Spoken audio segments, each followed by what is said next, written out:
जय माता दी दोस्तों, कैसे हैं आप सब लोग। आशा करती हूँ कि आप सब लोग अच्छे होंगे और माता रानी से मेरी यही प्रार्थना है कि आप सबकी जो भी मनोकामना हो वो पूरी करें। दोस्तों, आज मैं आप सबको बताने वाली हूँ कि माता रानी के कोइछा कैसे भरते हैं। कोइछा भरने का मतलब होता है कि आंचल भरना। जब अपने घर में बहन बेटियां जाती हैं तो उनके आंचल में कुछ न कुछ उनके आंचल में दिया जाता है। तो ऐसे ही जब माँ कल जाएंगी अष्टमी या नवमी वाले दिन तो उनका एक कोइछा भरा जाता है, उनका आंचल भरा जाता है। अगर आप ये उनका कोइछा भरते हैं और आंचल भरते हैं तो बहुत ही शुभ माना जाता है और माता बहुत ज़्यादा प्रसन्न होती हैं। धन दौलत समृद्धि लक्ष्मी सब यहीं छोड़ के वो जाती हैं। तो माता का कोइछा कैसे भरना चाहिए और क्या क्या उसमें लगता है वो मैं बता रही हूँ। वैसे तो आप सबको पता ही होगा क्योंकि सभी अपनी बहन बेटियों का कोइछा भरते ही हैं। तो कोइछा भरने के लिए हमने ये देखिए चावल ले रखा है, दूर्वा ले रखा है, कुछ दक्षिणा, फूल, लौंग इलायची, मीठे में बतासा और हल्दी, और कुछ हमने जो है ये सुहाग का सामान रख रखा है।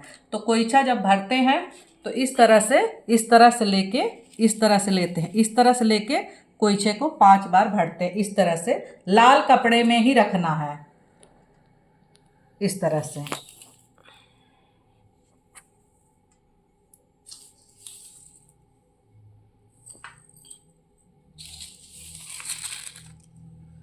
4 और ये 5 बार, इस तरह से हम 5 बार जो है कोइछा भरते हैं। आप लाल कपड़े में, नया कपड़ा हो, चुनरी हो, इस तरह से आप इस कोइछा भरेंगे।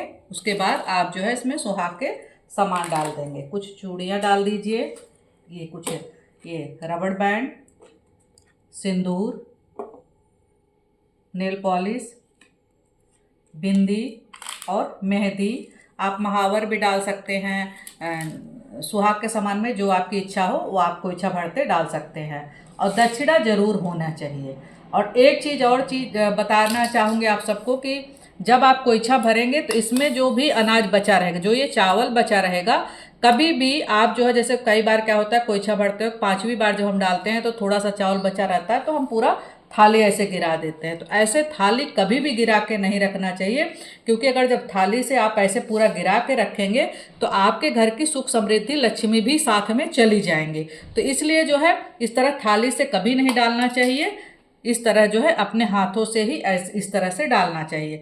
दूसरी चीज़ है, जब आप कोइछा भर लेंगे तो इसी कोइछा में से 2 बार आप थोड़े से चावल निकाल के ये जो बचा हुआ चावल है इसमें डाल देंगे।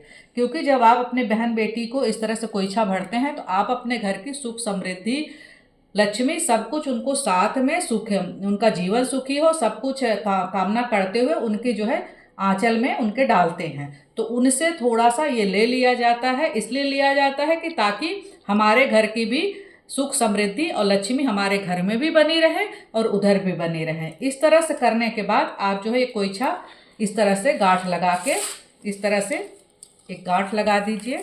गांठ लगाने के बाद ये, और एक चीज़ और विशेष ध्यान दीजिएगा कि ये जो कोइछा आप भरेंगे अष्टमी वाले दिन ही भरा जाता है। इस तरह से आप भर के आपके घर में, अगर आप मंदिर में कोइछा भरते हैं तो मंदिर में ही छोड़ के चले आइए। अगर आप अपने घर के मंदिर में कोइछा भरते हैं तो जो माता की आपने तस्वीर स्थापित कर रखी होगी, जहाँ माता को स्थापित कर रखा होगा, अष्टमी वाले दिन इस कोइछा को उनके तस्वीर के पास रख दीजिएगा, उनके पैरों के पास। और नवमी वाले, जो लोग नवमी वाले दिन सब विसर्जन वगैरह करते हैं, विसर्जन करने के पहले ये जितना भी सामान है आप जो है पंडित जी को दे दीजिएगा। पंडित जी के लिए अलग, अगर तुरंत नहीं जा पाते हैं तो पंडित जी के लिए इसको निकाल लीजिएगा, पर ये रखना अष्टमी वाले ही दिन है। और जब माता के पास से आप जो है इसको उठाएंगे तो माता के जो चरणों से इसको ऐसे छुआ के, उसको ऐसे इस तरह से माता के चरणों में ऐसे छुआ के तब जो है इसको वहाँ से उठाएंगे और माता से प्रार्थना करेंगे। तो दोस्तों, ये बहुत छोटी सी वीडियो है कि माता रानी का कोइछा कैसे भरते हैं। तो आप लोग जो है अगर नहीं भरे हो अभी तक तो इस साल अष्टमी वाले दिन माता का कोइछा जरूर भरें और भरने के बाद हमें बताइएगा कि आपके जीवन में क्या बदलाव आया, सुख समृद्धि क्या आई, कर्ज खत्म हुआ कि नहीं। माँ नए नए रास्ते आपके जीवन में खोलती चली जाएंगी। तो इस बार कोइछा जरूर भरिए दोस्तों। उसके बाद ये जो आपका बचा हुआ चावल है तो आप अपने घर में जो चावल यूज करते हैं उसी में ये चावल डाल देंगे और जब भी आपका चावल ख़त्म होने वाला हो तो आप जो है थोड़ा सा चावल बचा रहे तभी दूसरा चावल डाल दीजिए। इस तरह से आप पूरे साल जो है करते रहेंगे तो आपका भंडार हमेशा भरा रहेगा, क्योंकि इसमें माता रानी का आशीर्वाद है। दोस्तों, अगर आप सबको मेरा वीडियो पसंद आया हो तो लाइक शेयर सब्सक्राइब जरूर करिएगा। कमेंट में जय माता दी जरूर लिखिएगा।